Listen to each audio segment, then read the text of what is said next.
Good afternoon and welcome to the Big Show. The Big Show brought to you, as always, every single day we come to you from the Post-Gazette. Today I'm a little bit outside the Post-Gazette. I'm at Archie's, and Archie, of course, is one of our sponsors.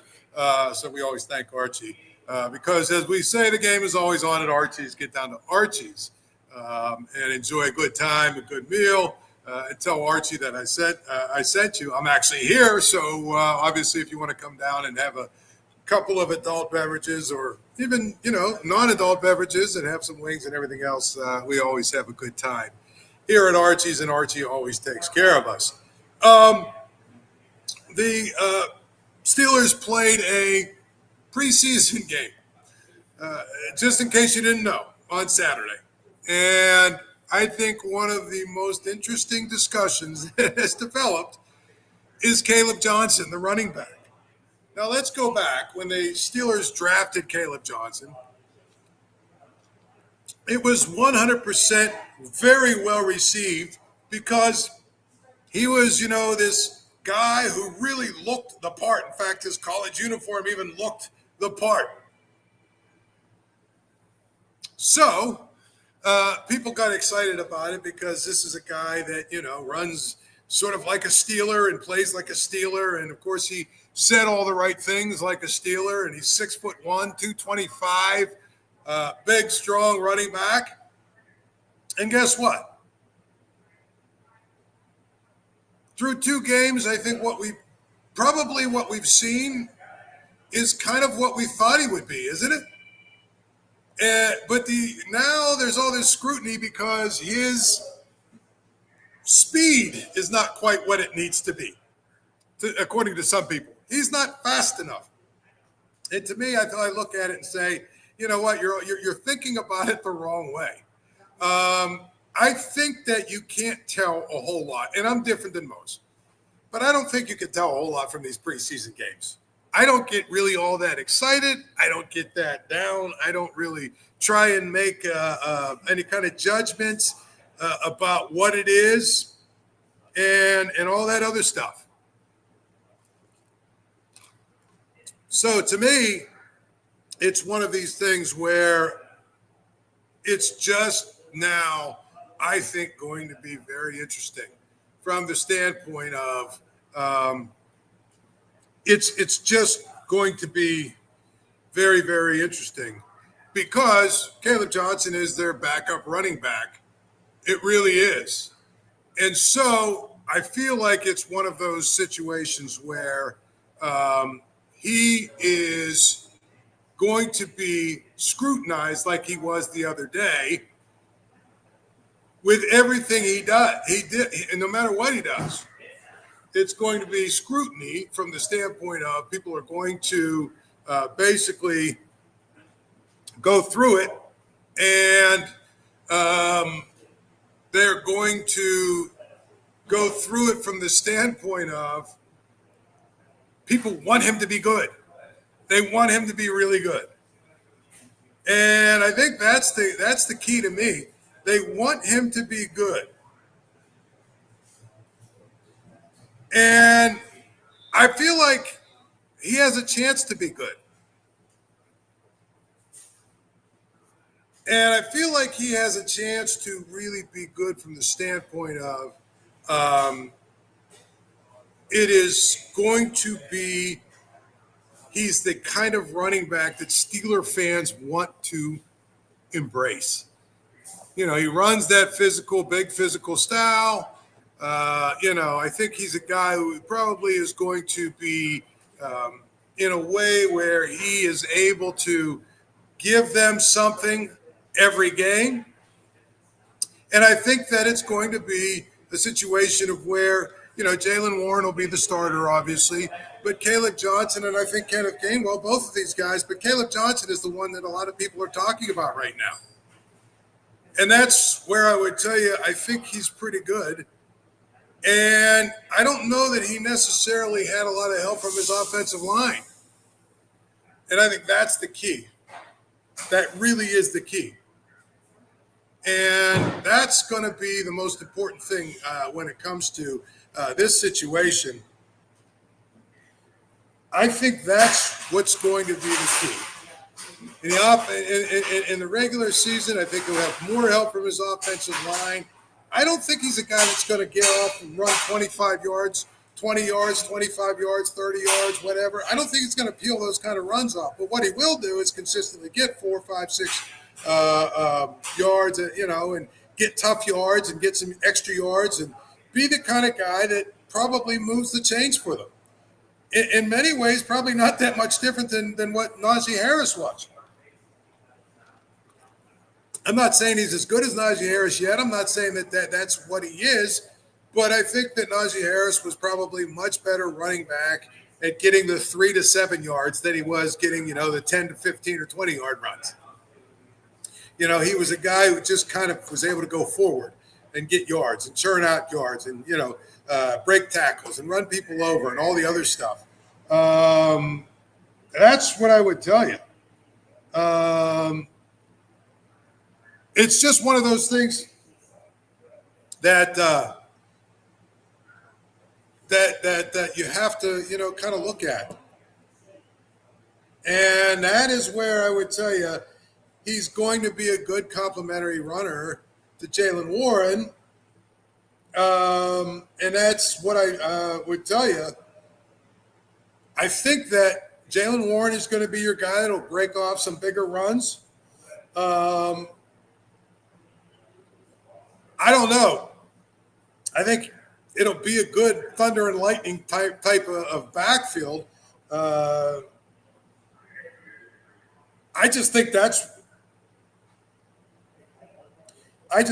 where we're at, honestly, with him. Kaleb Johnson, to me, he had a couple of big runs, really. I love when people do this. Why don't you take out the 14 and the 9-yard run? And if you take out the 14 and the 9-yard run, all of a sudden now he's only got, 10 rushes for, 20 yards or something. And that was more of, and you can't do that. There's some guys that maybe run for a 30 or 20-yard run. You can't take those out. That's why it's per play. What is he getting you? Does he look like he's a speedster? No, he doesn't. Does he look like he's a guy who is,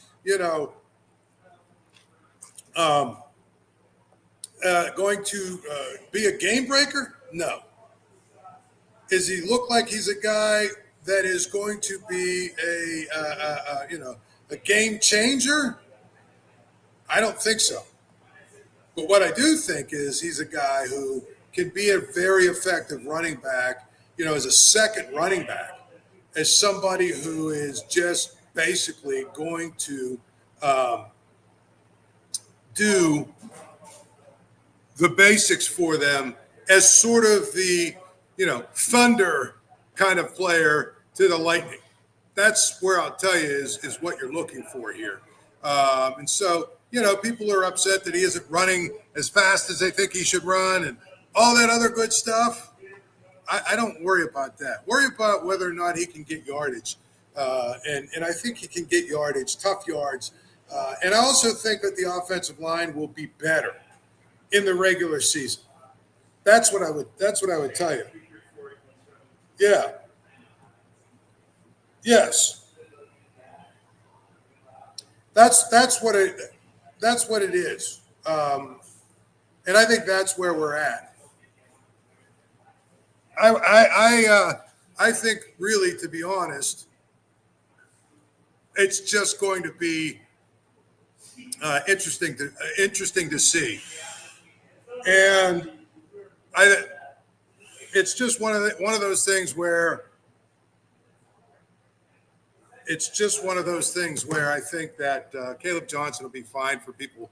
They'll have no problem at all to figure that out. And I think that's going to be, honestly, the most important thing is judge him based on the fact that he's going to get you the tough yards that you need. Now, other stuff that we saw the other night. Let's start with another rookie. The other rookie is going to be called, that we're going to talk about, is Derek Harmon. They need him to be good, obviously. He's their first-round draft choice.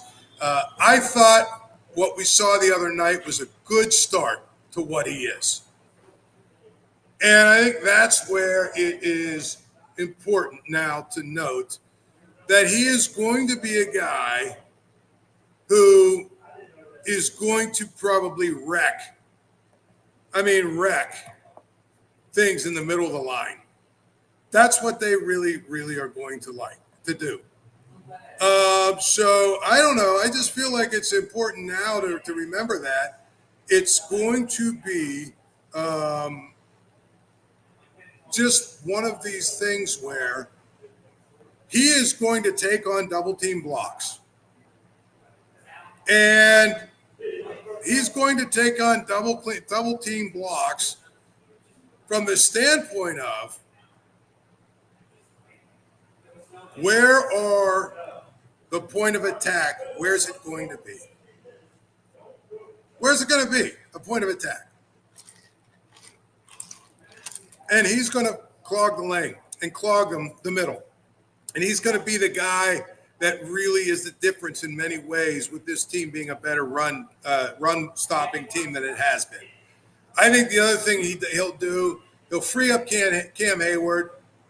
He will free up Cam Hayward, and he will basically also make sure that the guys in the middle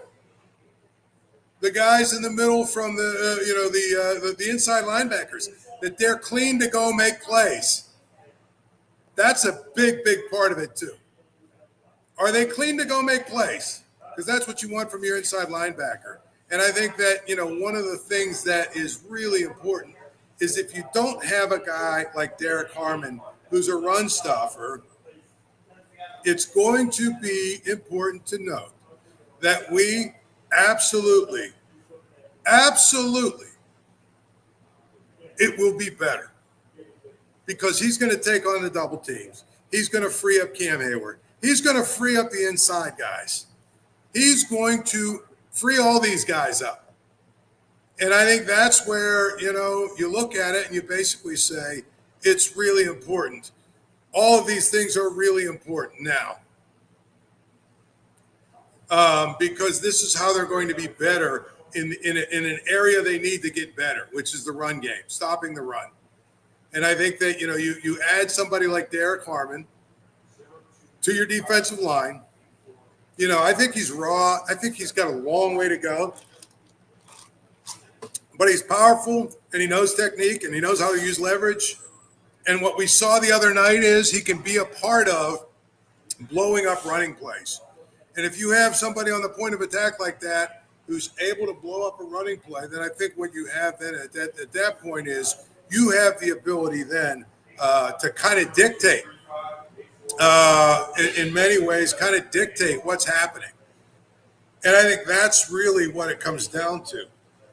And so it's just now important to realize that.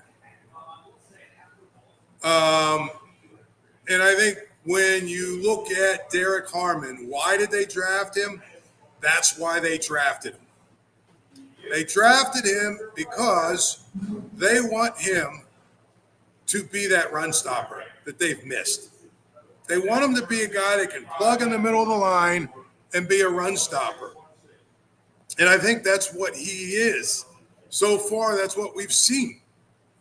And to me, it becomes really important to understand that when you bring a guy like that in, that's what you're looking for. You're looking for a big guy who's a plug-and-play guy who can help you stop the run. And I think that's what he'll do. The other guy, he's not a rookie, but he might as well be because he missed most of last year. Roman Wilson, everybody's excited about him.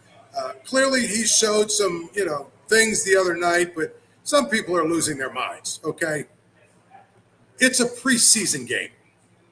And who knows who the hell he was even playing against. That's not to say that he's not good enough or couldn't be good enough or might not be good enough, but it is to say this. Let's relax before we're ready to, I see people tweeting, well, is anybody still, because he made that nice catch. Everybody, well, is anybody still in a place where they are, is everybody in a place where they are still doubting Roman Wilson? Okay, well, he's proven nothing yet. You understand that? He's proven nothing yet. Talk to me halfway through the season, and then we will see what happened. You know what I'm saying? It's just one of these things. It's just one of these things where I think he's going to be pretty good. Okay? But I don't know what that means. Does it mean he can be the number 2 receiver? Maybe. Does it mean he can't be the number 2 receiver? Maybe.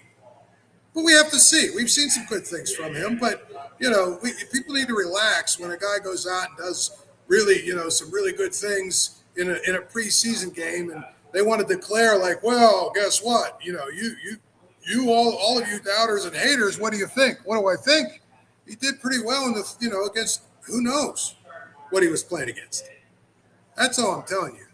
So I think he was another guy that showed me something the other night. So Kaleb Johnson, I think we need to see more, but he's kind of the running back we thought he was. Derek Harmon was a guy who I thought showed out a little bit. Roman Wilson, he had a couple of catches. One was a really nice catch down the field. And all of that from the standpoint of maybe he's going to be good. Maybe he won't. Who knows? Jack Sawyer was another guy people were scrutinizing. I hope that he doesn't have to play that much this year because that means the other guys ahead of him are healthy. But he's not ready, and that's for sure, obviously. It's just one of those things where you look at where he's at, he's way behind the other guys, and that's okay. He should be. And so, as we sort of wrap things up, they've got the Panthers coming up. What is it, Thursday night? They always play the Panthers in their last preseason game. I don't know really what you're going to learn except for who's going to make the team and who's going to get cut. I doubt anybody of significance is going to play.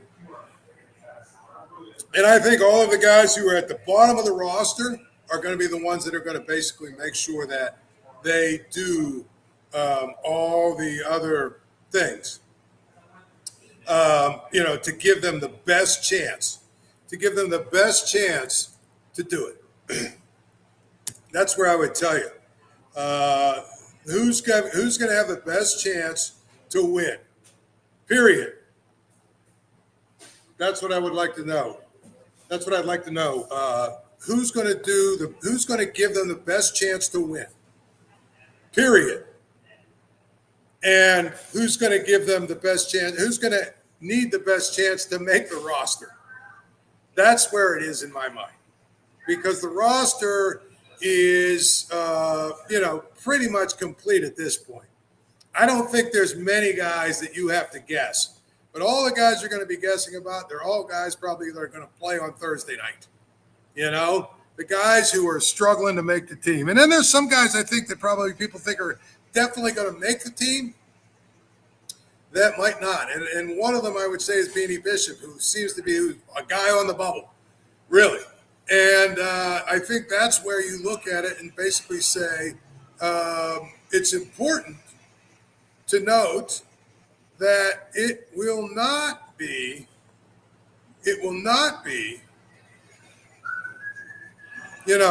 a shock if he gets cut. They've added a lot of defensive backs. They've added a lot of guys who are just better than him. And, I know he had a couple of interceptions that bounced into his hands, but at the end of the day, he's, probably just sort of an okay player.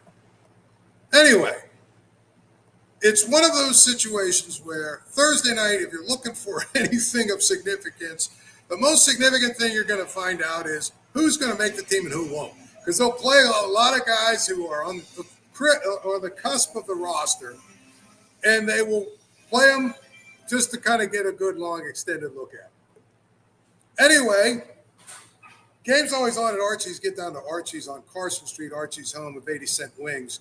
Monday through Thursday, it's also the home of the Paul Zeise grilled cheese sandwich. So get down to Archie's, and when you're here at Archie's, tell them I sent you. And, of course, like I said, 80-cent wings Monday through Thursday.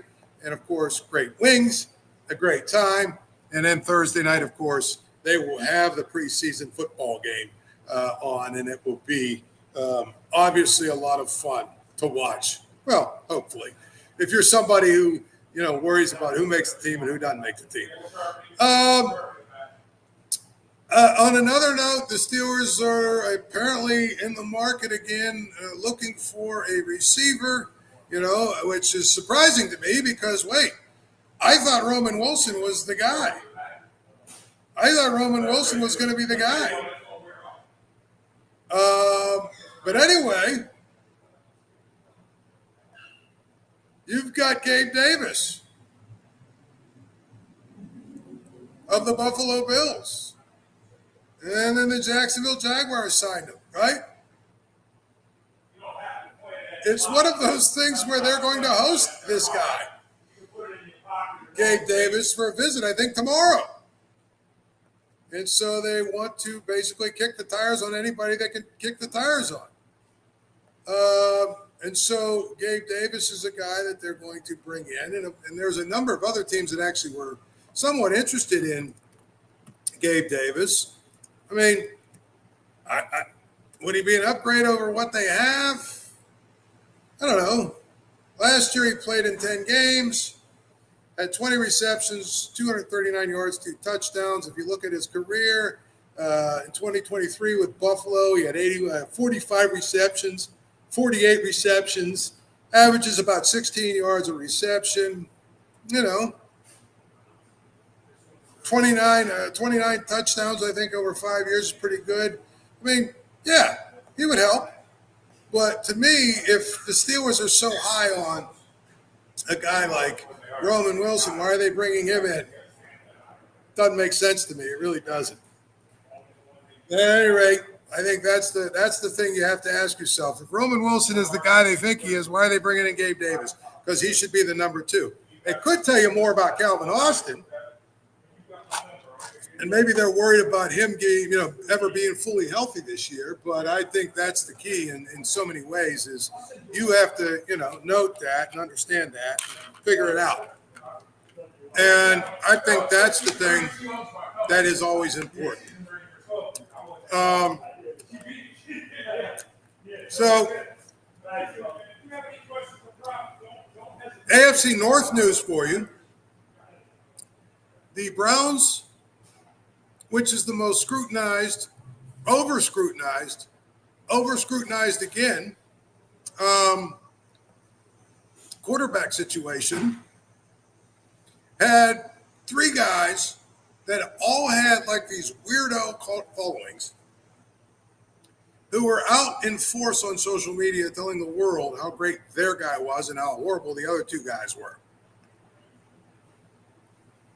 Dylan Gabriel, whose cult following is a little less than the other 2, Kenny Pickett, which we all know about that, and Shedeur Sanders. So for 3 or 4 weeks, we've heard about these 3 guys and how they're the 3 that are going to be the Browns starters and how it'd be injustice if, depending on who you talk to, and how Shedeur Sanders is definitely the best one in there and all this other good stuff. But guess what? At the end of the day,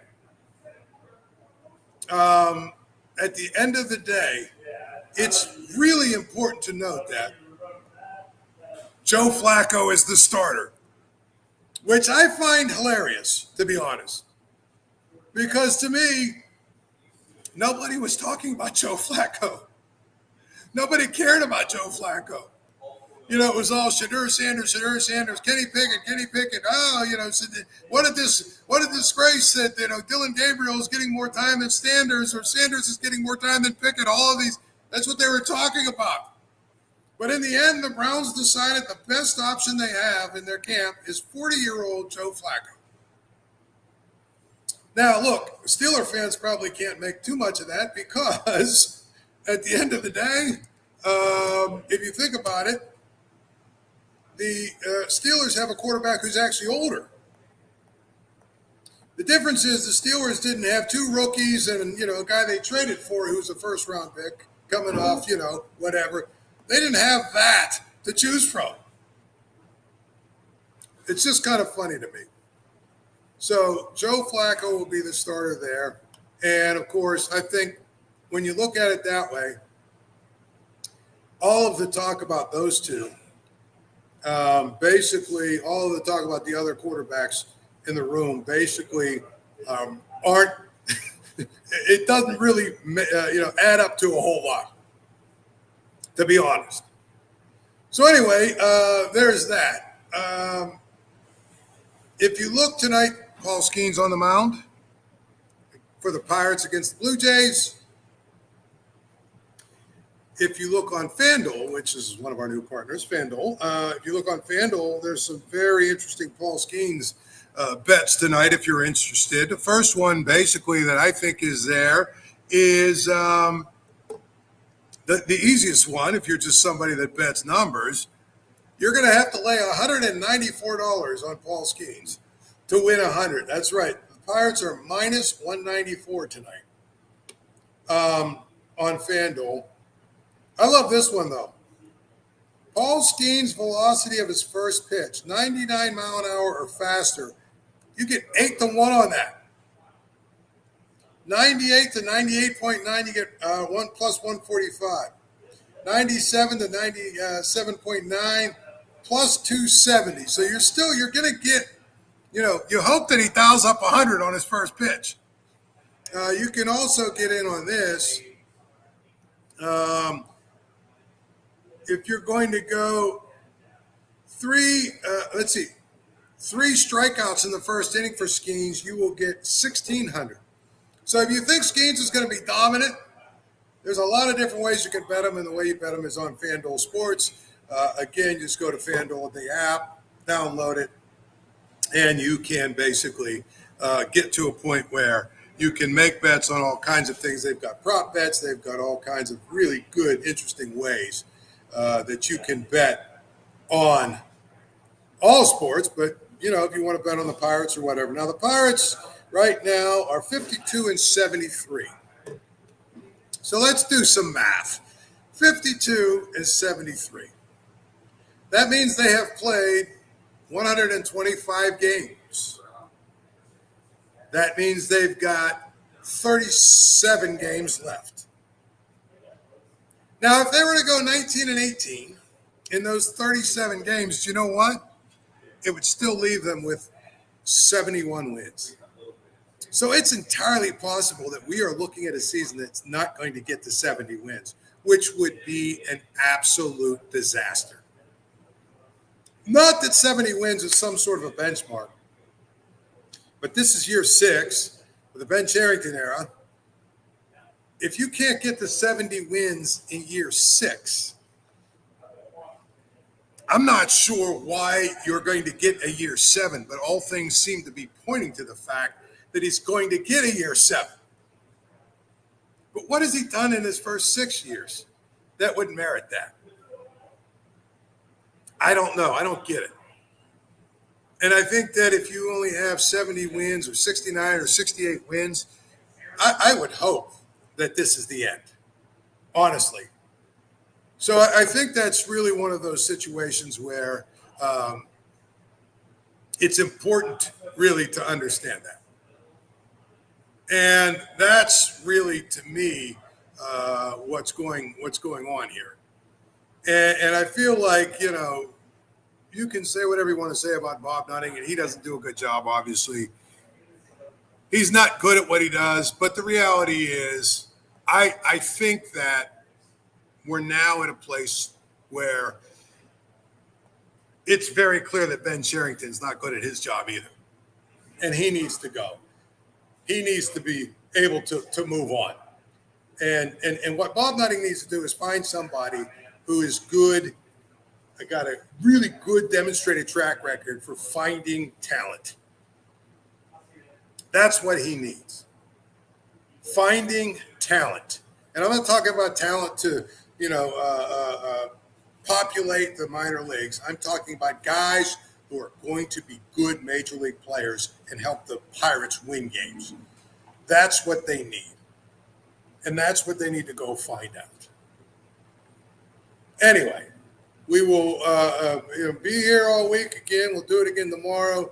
Let's continue to watch what happens with the Steelers, and then probably the next time, like when we talk on a Monday, would be next Monday. We'll know what the roster is because all of the cuts will have been made. Until then, enjoy your day.